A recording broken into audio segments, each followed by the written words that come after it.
Welcome back to Rebels Revisited. Thanks for sticking with me through my break. I'm back now, and I'm back with an episode that I'm pretty excited about. One thing that my break allowed me to do was finish Chaos Rising, the latest Thrawn book, which means I'm absolutely on a Thrawn kick now, and this episode gave us our first real look at Thrawn's tactical mind in canon. So I'm hyped to get into all of it. This is Hera's Heroes Revisited. The episode starts out with Cham Syndulla and Numa running from Imperials on Ryloth.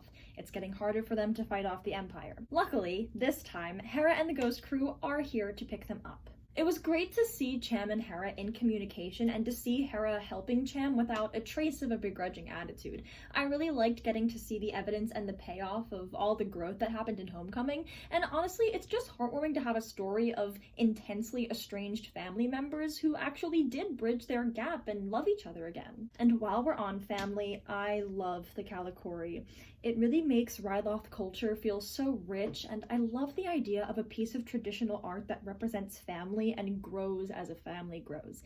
It's like Sabine called it, living art. So the problem with the Syndulla Kalikori is that a mysterious, clever new Imperial commander is using the Syndulla homestead as his headquarters now that the Empire is occupying the Tam province, and Cham couldn't salvage anything, not even the family Kalikori. Naturally, Hera's going to break into her old home to take the Kalikori. Before that, though, just something interesting that gets mentioned. Chopper has PTSD. Chopper? Chop! What's with him? That Y-Wing crashed here back in the Clone War. My father left it as a memorial. It also happens to be the ship I pulled Chopper out of, so he still has issues with it. It's like, every single one of the Rebel characters just has to be traumatized. Everyone has to have a reason to need therapy. Even Chopper. Even the droid has PTSD. Even Chopper. Anyway, Hera gets to use her Ryloth accent. Yes, sir. Sorry, sir. Ezra gets to be a little short for a scout trooper. We get to see inside Hera's home, which I think is so cool, getting to enter a space that is so integral to her past and so personal to her. This is an important part of her that is completely unrelated to the Ghost Crew, and I love that we get a look at it. And now, Thrawn! This is so much better and more exciting now that I've actually read the canon books. I didn't start the trilogy until after Rebels had already ended, and then the Ascendancy series just started, so I have a whole new appreciation for Thrawn that I did not have ever while watching this show before. So this is my first time watching this part of Rebels with this new appreciation, and it's so exciting now. Thrawn is immediately different from any other Imperial we've seen on the show. Partnering him with Captain Slavin and seeing the juxtaposition between them quickly and effectively made that very clear. Slavin is a typical stock Imperial, a little belligerent, pretty disrespectful, and absolutely full of himself. Thrawn, in contrast, is quiet and controlled. That's what makes him so intimidating. He's so focused and calm, and he cuts right to the heart of every problem. He's not going to yell at Hera or call her rebel scum. He's going to question Hera and reveal his intellect in quiet, measured tones. He figured everything out about her. He has all the power in this situation, and the fact that he is so calm about it makes him terrifying. It's one thing to figure out your enemy and reveal it with bravado and a smug smile. It's another thing to figure out your enemy the way Thrawn does. The fact that Thrawn doesn't make a big deal about it in his demeanor makes him seem more confident. He figured all this out, and it's like it was nothing to him. If he can read Hera with having never met her, like it's no big deal, what else can he do?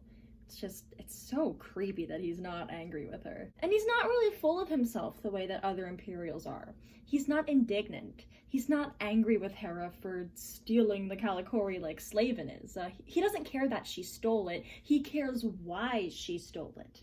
Accolades and personal success are secondary to getting the job done to him. Getting information is his goal, not getting information in order to prop himself up. So this is a major way where he differs from other Imperials, and definitely differs from Slavin. He treats Hera with a level of respect. He doesn't exactly treat her as an equal, but he does treat her like something valuable, because she is. Imperials just don't usually treat their hostages that way. Thrawn speaks to her and about her in a way that attributes value to her and what she knows. He calls her their host. See, Thrawn views people as assets. That's mentioned in Chaos Rising. So, to Thrawn, it doesn't matter if they're an ally or an enemy. If they're valuable to him, they are an asset. So he does treat Hera with a measure of respect, and he is in fact a little fed up with Slavin's lack of respect. Since their introduction in this episode, Thrawn has been losing patience with Slavin. You see it in the looks he gives him and the way he corrects his ignorance. Just small things, but if you know Thrawn, then it's apparent. So all of that is what plays into one of Thrawn's greatest moments on the show. She's far more valuable than you realize. How do you mean? To defeat an enemy, you must know them. Not simply their battle tactics, but their history, philosophy, art. So I will ask you again, Captain. Do you know what this is? It's so good! It's so good! Man, they translated Thrawn to screen so well. I don't know about him in Legends, to be honest. I don't know what he was like in those books. I haven't read them and I haven't looked into them, but his canon books and Rebels are synthesized perfectly. When I read the books, I imagine him exactly the way he is in the show. Now that I'm revisiting the show after reading the books totally inform his presence in the show. His characterization is so consistent across two entirely different types of media, and I'm pretty impressed by that. The Rebels are really in over their heads for the first time with Thrawn. They can't easily outsmart him. They've never been outmatched like this before. Usually they're outmatched in numbers and power alone, but this time they're outmatched in intellect. And moving forward with Thrawn, I think this moment is his most interesting in the entire episode. Have the Calicori transported to my ship. We should just destroy that piece of Twi'lek trash.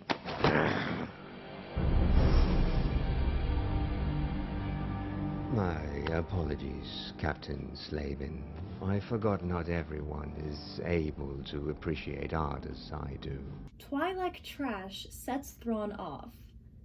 Why? He comes down from it fast and apologizes with an iconic line, but why did that specifically set him off? His apology points to it being about someone questioning his methods, but that's definitely not it.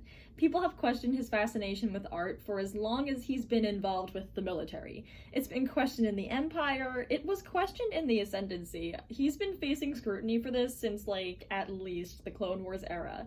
And he takes it in stride because he knows his methods work at the end of the day. He doesn't care what others think, so that can't be it. That can't be why he's mad. I don't think it was the trash that set him off so much as the Twi'lek trash. Thrawn has been in the Empire for probably about 10 years at this point, and it's likely that he never really met another ranking non-human Imperial.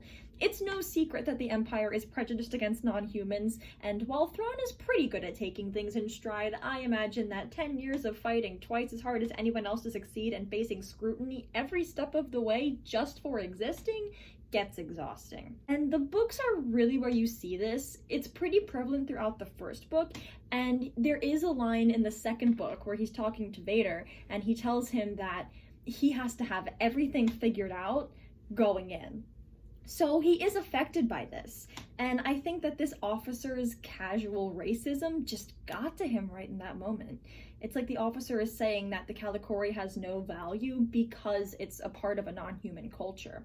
Thrawn was pretty clearly already fed up with this dude for his ignorance and lack of grace, so I bet that just pushed him over the edge. I also think it effectively shows that Thrawn is different from other Imperials in how he deals with people.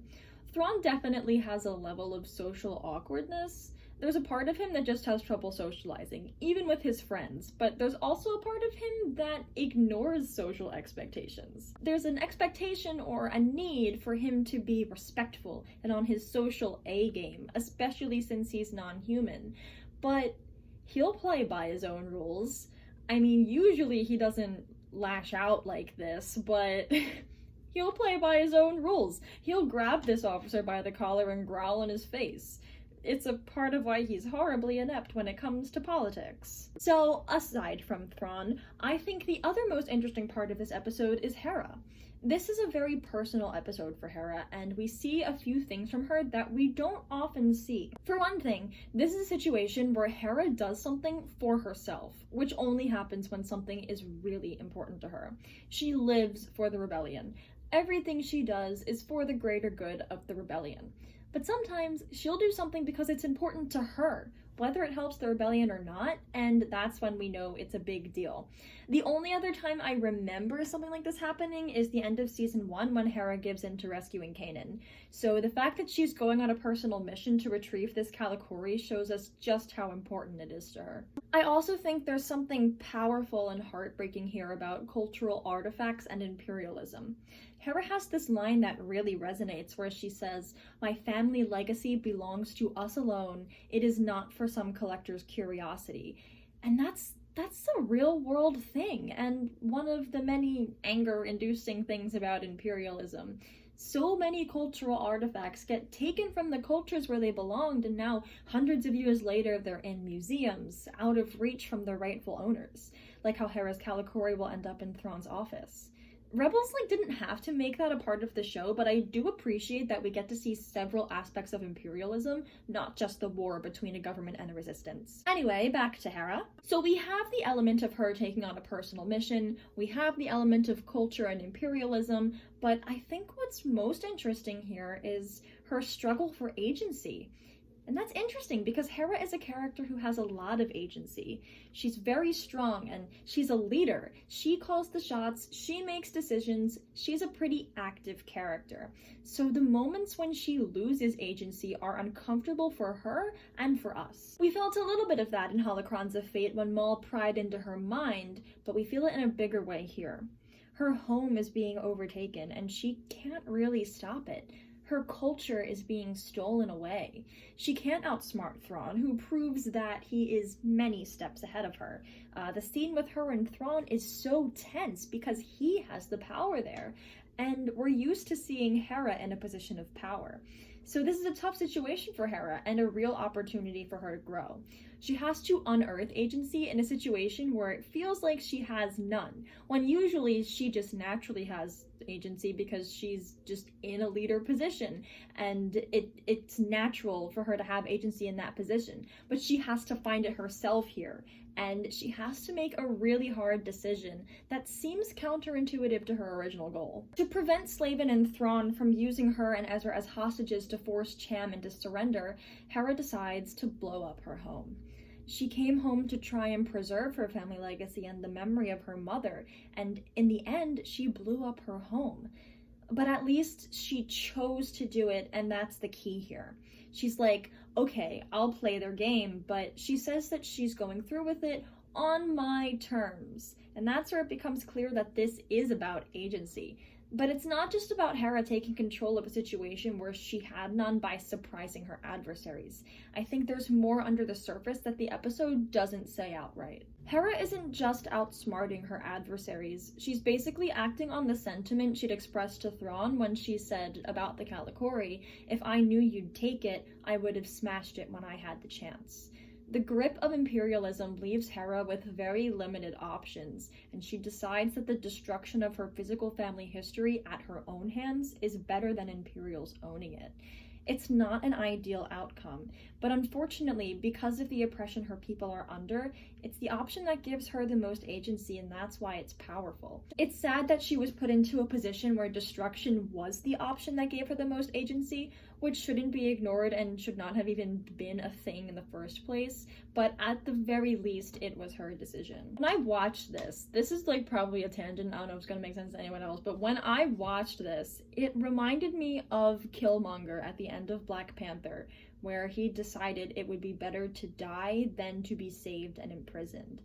The line, "death is better than bondage," in that movie, really hits like a freight train, especially with the cultural history that's tied to it.